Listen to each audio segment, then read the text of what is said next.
Gauri supreme किचनमध्ये सर्वांचे मनपूर्वक स्वागत। आज आपण पाहणार आहोत आवळ्यापासून मोरावळा कसा बनवायचा। यासाठी व्हिडिओ शेवटपर्यंत पाहायला विसरू नका।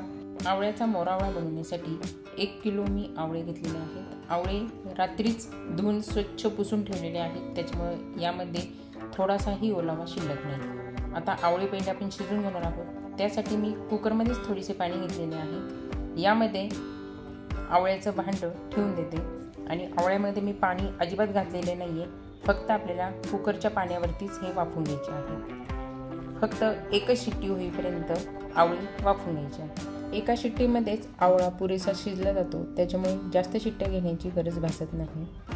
कुकर थोडासा गार झाल्यानंतर याचे झाकण उघडून पाहूया।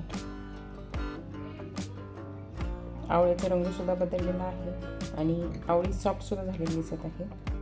आवळ्याचा मोरावळा बनवण्यासाठी मी गुळाचा वापर केलेला आहे। त्यासाठी 1 किलो गुळच घेतलेला आहे। जेवढा आवळा असेल तेवढाच आपल्याला गुळ घ्यायचा आहे। गुळ मी बारीक चिरून घेतलेला आहे, म्हणजे तो मेल्ट व्हायला सोपा जाईल। आता एका स्टीलच्या कढईमध्ये मी हे सर्व आवळे काढून घेते आणि त्यामध्ये चिरलेला गुळ सुद्धा घालून ठेवते।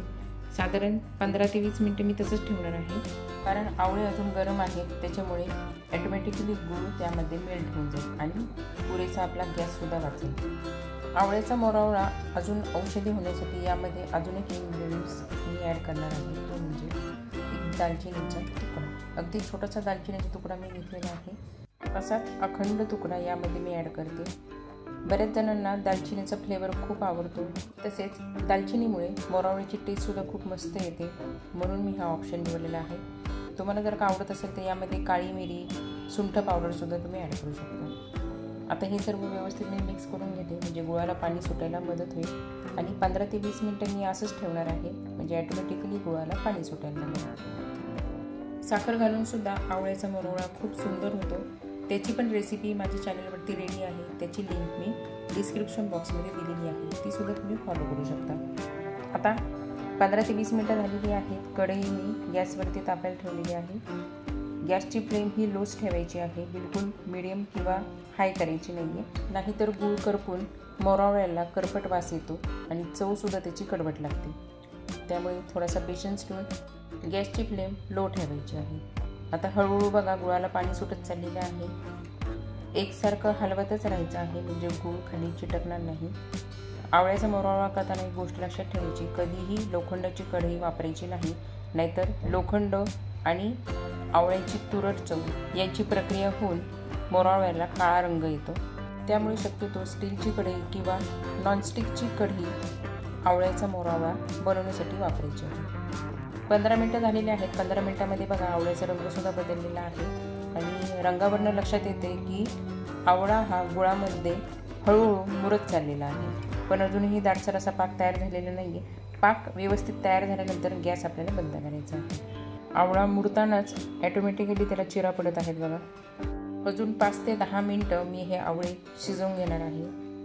मिश्रण करपणार नाही याची काळजी घ्यायची आहे, त्यासाठी हे सर्व मिश्रण सारखे सारखे हलवत राहायचे आहे। आता योग्य पाक तयार झालाय का ते पाहूया।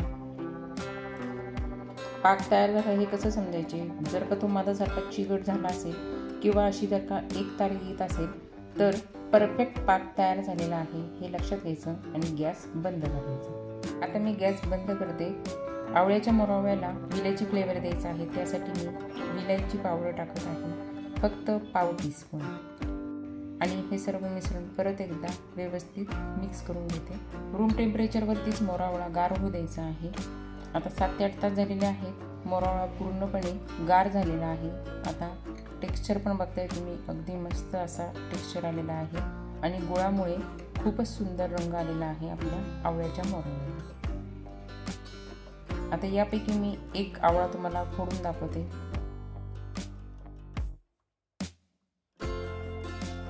तुम्ही बघताय त्याला ऑटोमॅटिकली चीर गेलेली आहे। अगदी सहजरित्या आवळा फुटला जातो,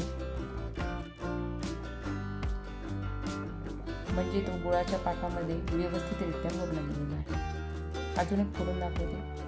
अगदी सहजच आवळा फुटला जातोय, म्हणजे आपण आवळ्याचा मोरावळा बनवण्यासाठी जे इन्ग्रेडियंट्स वापरलेले आहे, जी प्रोसिजर वापरलेली आहे ती अगदी परफेक्ट जमलेली आहे। त्यामुळे घरच्या घरी असा आवळ्याचा मोरावळा बनवायला विसरू नका।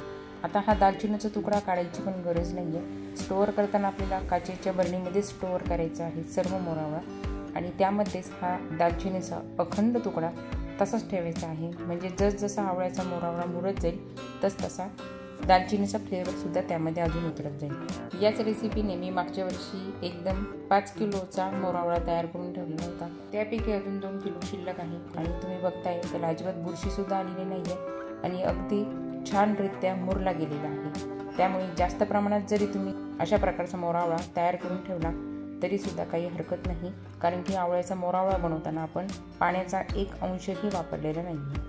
ही रेसिपी फॉलो करून आणि आवळ्याचा मोरावळा स्टोअर करताना काचेच्या बरणीमध्ये स्टोअर करा, म्हणजे ऑफ सीझनमध्ये सुद्धा तुम्हाला आवळ्याचा आनंद लुटता येईल। अशा प्रकारे नवनवीन रेसिपी शिकण्यासाठी आणि पाहण्यासाठी माझ्या चॅनेलला सबस्क्राईब करून ठेवा आणि याबरोबरच जे व्हिडिओ तुम्हाला आवडत असतील त्यांना लाईक आणि शेअर करायला सुद्धा विसरू नका।